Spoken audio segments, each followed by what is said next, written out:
We have discussed in more than a few Tech on Demand videos and podcasts, the key to successfully producing high-quality crops often starts at the very beginning. How you and your team approach the earliest stages of germination and propagation sets the stage for uniformity down the line. I'm very happy to welcome back frequent guest, Dr. Will Healy. He thinks about ways to share his knowledge and decades of experience working with growers of all shapes and sizes, and this time he's going to tackle a tricky one, Canna. Be sure to listen all the way to the end because there are some critical tips and tricks at the conclusion. But Will, looking through your slides on Canna and revisiting some of the other tech tips we put together for this crop, there seem to be a lot of nuances from the actual seed technology to sowing details and the optimum greenhouse environment. I know seed-raised Canna was a game changer that helped growers overcome virus issues on vegetative production. But why else do you feel Canna is a critical one to share as part of this video and podcast miniseries? Well, Canna, when you start thinking about what is the perfect plant for a mixed container, cannas are absolutely the best. Taki, when they introduced this particular group of plant materials, the canovas, really had a game changer, as you mentioned earlier, Bill. It is absolutely spectacular. It is highly adaptive to a wide range of environments. It'll tolerate stress in the pot, so those people who forget to water them, they don't just basically droop over and die like impatiens might. So they really just hang in there. I know I've got plants that I've got in my garden that are absolutely drop dead spectacular, and everyone always thinks they're absolutely beautiful. They give you that tropical look, but they're also don't have to be looking tropical when mixed. So it really is a great plant material to have. And it's saleable from a 4-inch container all the way up to, I've seen them in, 30 and 40-inch containers, and they were just drop dead spectacular. So this is one of my really favorite plant materials. But I think we need to talk about it because people struggle with this one time and again. And it's expensive for a lot of reasons, but it's really easy to get a very uniform tray of cannas if you follow some rules that are, I think when we're going to talk about this, that cannas are really contrarian. So think of them as the contrarian crop because the germination requirements are truly unique and different than anything else we deal with in the industry. So let's just talk a little bit about what makes them different. Well, first of all, they're monocots. Now, those of you with the pointed heads like me that know monocots and dicots and all the plant families and all that kind of good stuff, because you remember all those class. Do you remember hearing about those in class, Bill? I remember hearing about them related to like vegetables and agriculture and corn and cucumbers are the two are monocots and dicots? Or dicots are the cucumbers, monocots are corn? Yep, and all the bulbs are pretty much all monocots, so that they're really two different groups of plant material, and they have certain characteristics, which of course I'll bore you with for a moment.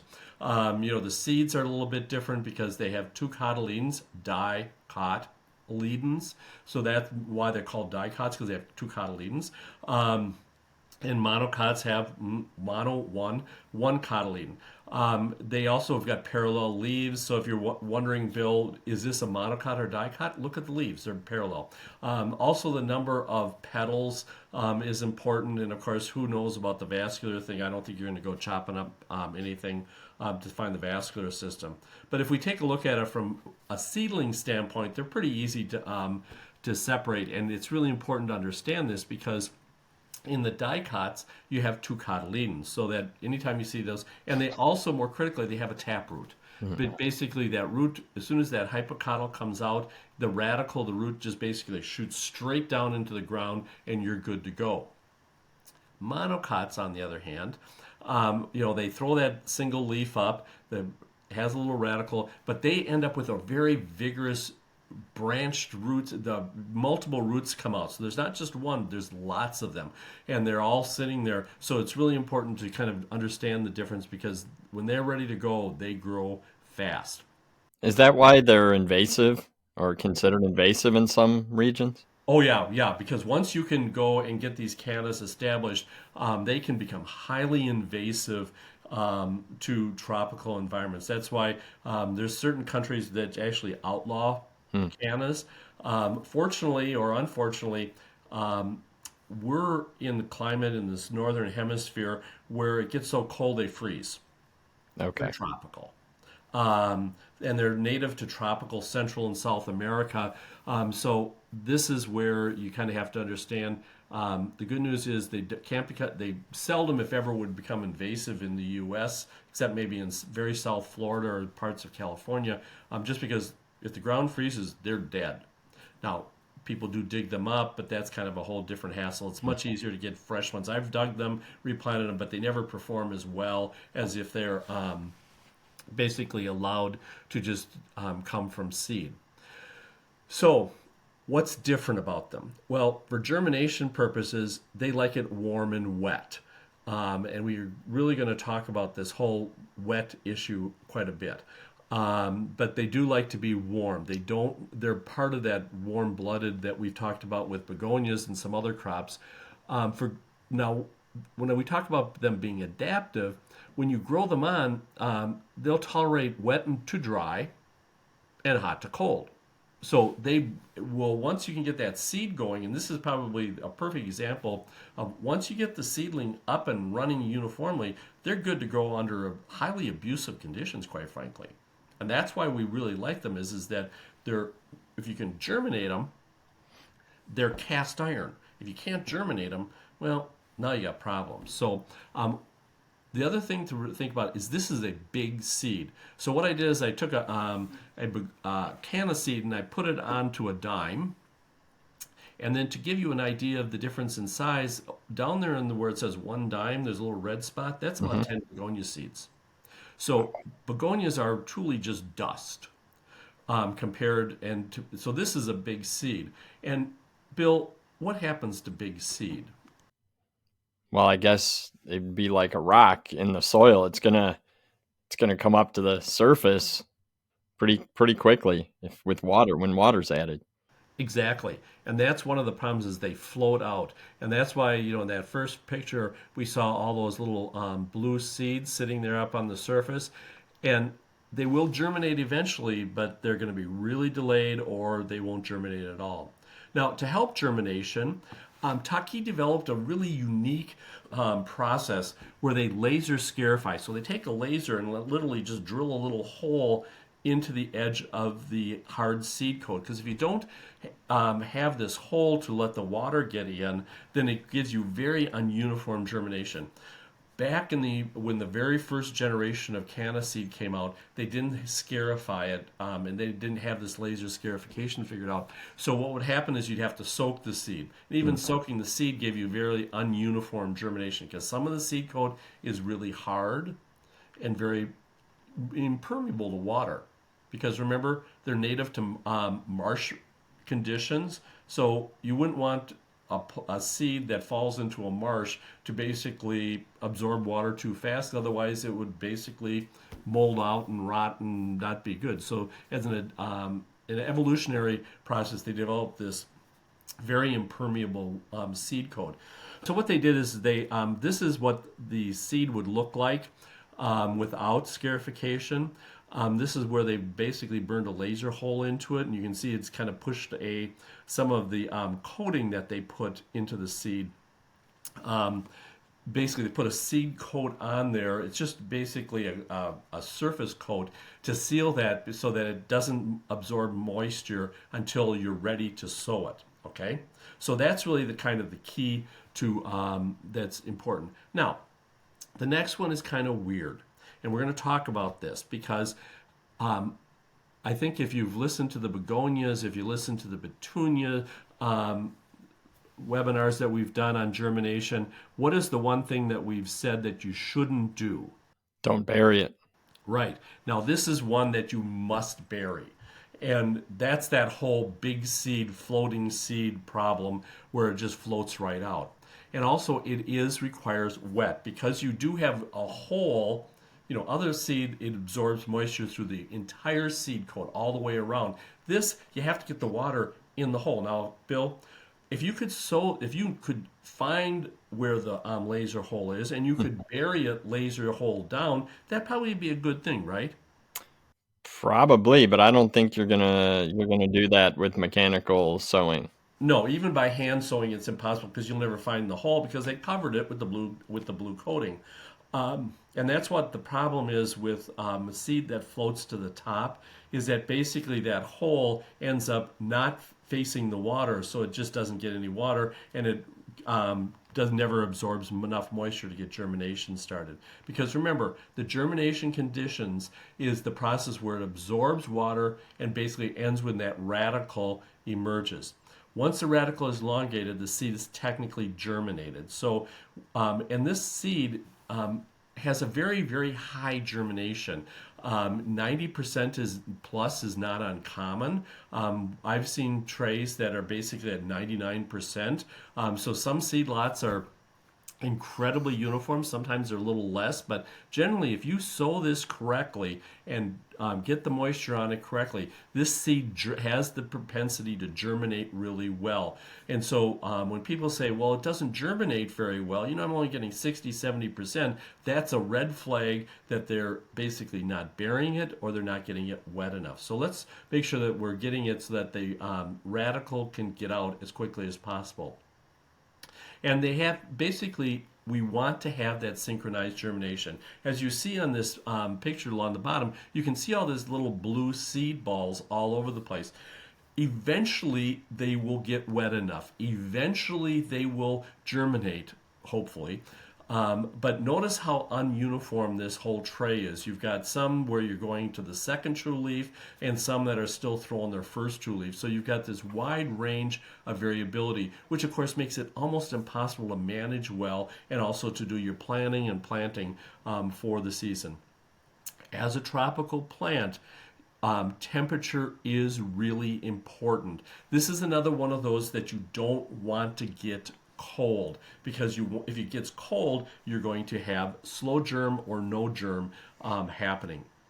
So what about temperature? We've talked about warm-blooded crops, begonias being one that we've talked about, cannas, pentas, vinca, these are also all warm-blooded, which means that they like to be warm and cozy and cuddly all the time. They don't like to have warm and cold experiences.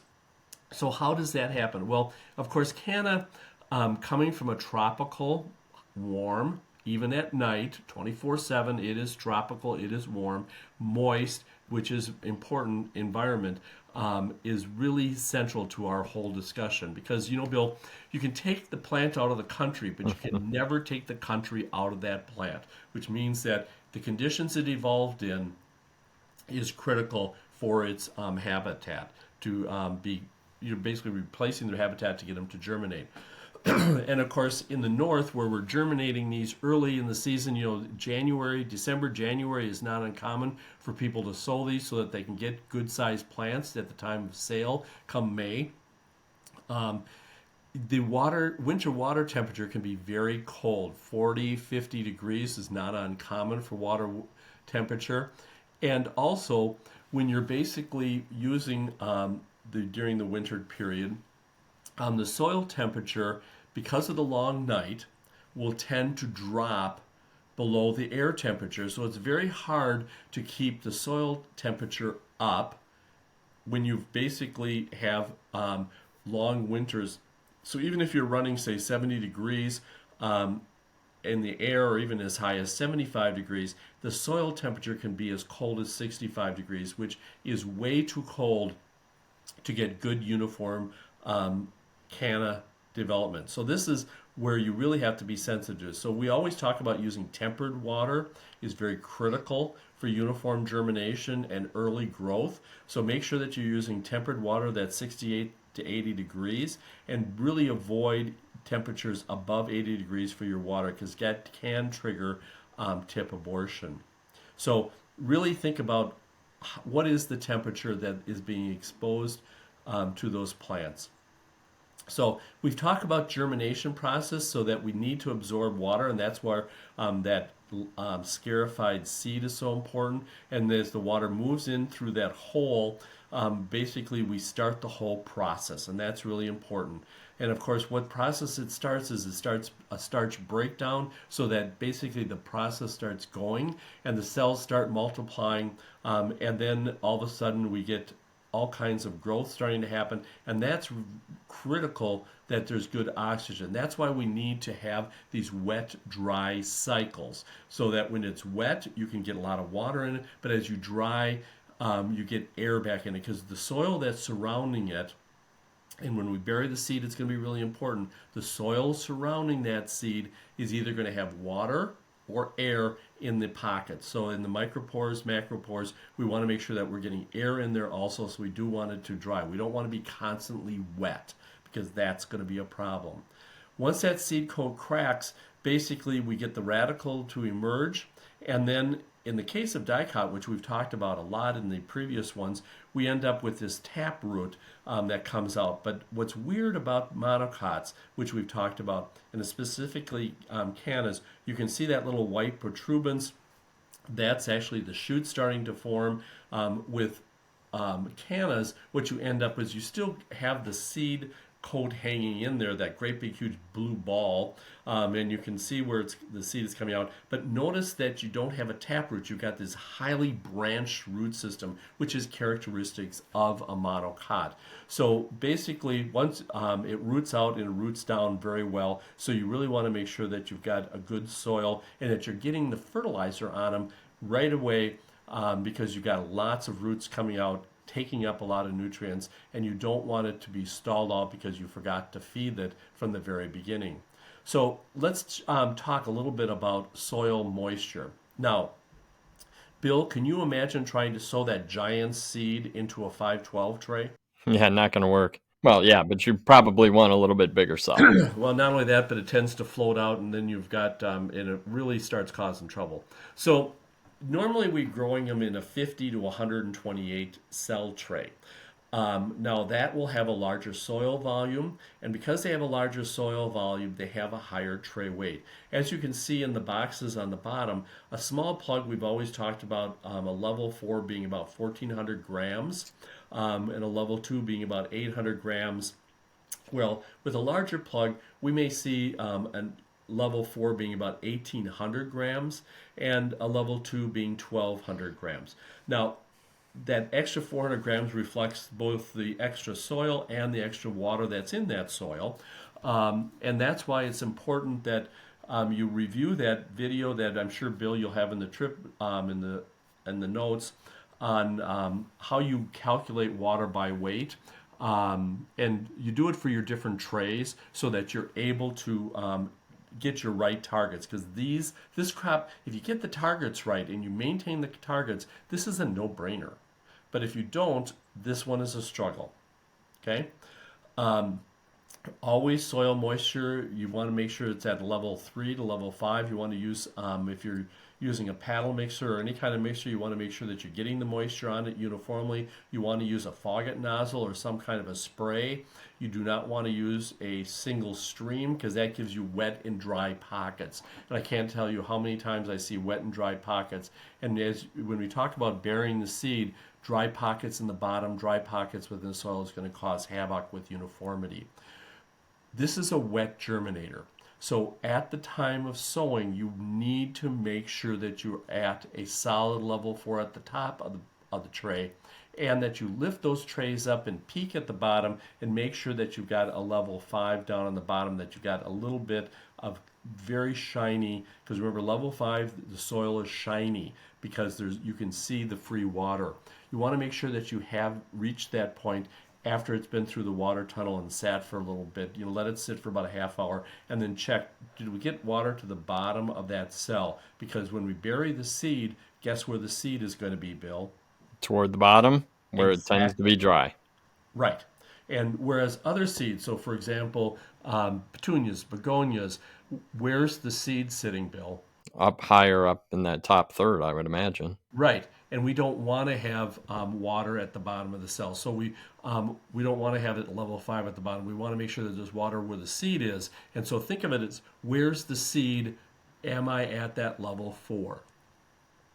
No dry pockets. Because these have a long crop time and you're not usually sowing very much early in the season, it's very easy to end up with these dry pockets, especially in the bottom of the cells. And how that happens, Bill, of course, is because in your soil bin you've got dry soil, that because you basically did some sowing like on Wednesday and it come around to the following Monday, and that soil has sat in that bin all on Thursday, Friday, Saturday, Sunday. It sat there for 4 days drying out.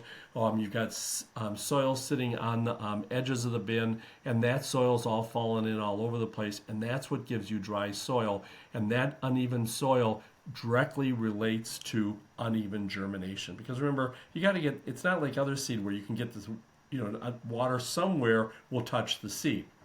This has got to have water where the hole is, right? Where that laser scarification is where the water's got to be. So we need to make sure that we're uniformly moist. Now, let's talk about the weirdest part of Canna, and that is you got to bury the seed. A lot of people early on basically ran their seeder through, they filled the flats and they ran the seed through the seeder and it just dropped it on, and then they went and covered it. And that's basically what we've got in this image over here on the right hand side. We got the little seed sitting on the top, made a little dibble, dropped it in there, awesome, and then we put soil on top of it. And what you see is the picture on the left. That seed floated to the top. It doesn't take much to get that all to float. And you can try vermiculite, you can try any number of things. Nothing works when you do it that way. So what we're recommending is that you basically think about one of 3 different ways to sow the seed. I'm sure there's more, but this is the way a lot of people have done. Process A, option A, is basically you half fill the trays. Now, that can be a little squirrely if you got a lot of trays to do, but some people will go and they'll half fill the tray, and then they will then throw soil on top. They'll drop the seed in and then throw soil on top of it. That's the way, and you want to make sure that you have it at least a third of the soil down below the seed. Do not drop it into the bottom and then cover it. That is absolutely wrong, because then the seed is sitting in water. Think of it sitting in a swamp. Don't do that. You want to make sure that that seed has some soil between it and the bottom where the perched water table is. Option B is where they fill the cell full. Then they take a dibbler with a flat tip dibbler, and then they drop the seed down the hole. So you got to make sure you got big enough dibbles so that that seed freely falls down, and then you basically cover that with soil. And that's really important. Now, what kind of dibble? A lot of people will use pointed dibbles, and those do not work because you end up at the bottom where you need to make sure that you've got the seed sitting flat on the bottom. You got this kind of this pointed area that tends to fill in, and the seed really doesn't get uniformly buried, and it's just like, don't use a pointed dibble, use a flat dibble, just use dowels, and then just dibble it, and that seems to work the best. Okay. The last way is that you fill it again just like you normally would. You sow and you push the seed into the flat with a flat dibbler, so that basically they're just pushing the seed down. And notice that you're still pushing it only down about 2/3 of the way, because you want that soil on the bottom.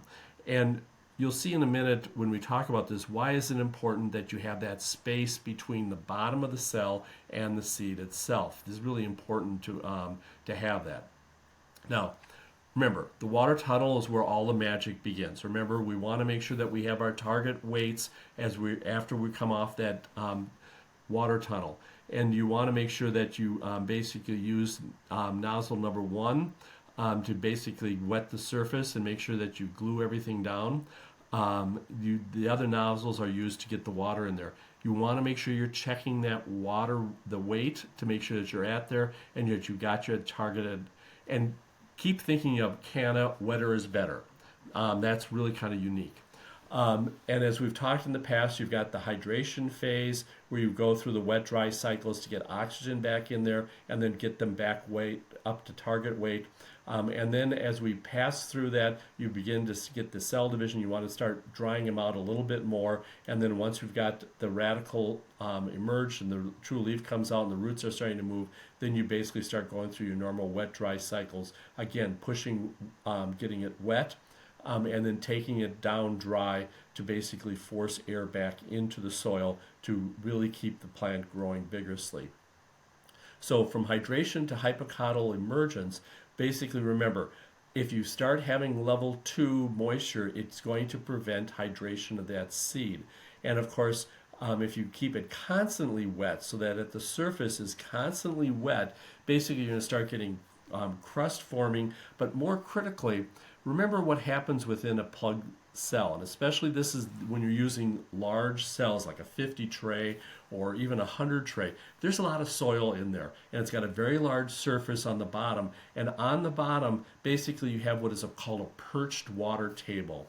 The perched water table is where the water comes down to the bottom and does not leave the bottom of the tray, and is being perched water table is being held against gravity. Normally water moves down due to gravity, but when it reaches that point at the bottom of the tray, it basically is saturating. Now, why is that important? It's important because that level 4, 5 at the bottom then ensures that you're going to have that level 4 at the seed. Mm. And that you can have, and this is why we go to 3, dry it down to 3 on the surface because that's what you can see. And then we make sure we water it up so that we end up with a perched water table. And that's, of course, Bill, how do you check that? You got to pick the tray up and look at the bottom. Take the cell out, look at it. You have to, it's a hands-on approach at that point. Right. And you only have to do that for maybe a week or so at most because they germinate quite, if you get the moisture right and everything's right, these things germinate pretty rapidly. Get the temperature right, everything's right. These things germinate quite rapidly. But if you don't, then all of a sudden you've got a mess. Very uneven germination. So if we basically recap what we're doing to get uniform sowing like we see here, notice how uniform that tray is. I mean, you're not going to find a better looking tray of cannas than what you see right there. And that's really your goal, to have absolute uniformity like that. And how did they do that? One, they buried the seed. Do you see any blue seed anywhere on that tray, Bill? Nope, not at all. They had like 100 trays, not a blue seed visible. Keeping it warm. This is warm-blooded. Get that heat to it. Make sure that keep using tempered water so you don't cool that soil, especially critical in that first 5 to 7 days when all the action is starting to move. Make sure that first 3 to 5 days that you pick those trays up and you make sure that those bottoms are wet. And of course, why did they put the vermiculite on it? They put the vermiculite on it because that tends to hold a little bit more water and it keeps it from drying out too fast. Check the bottom of the trays.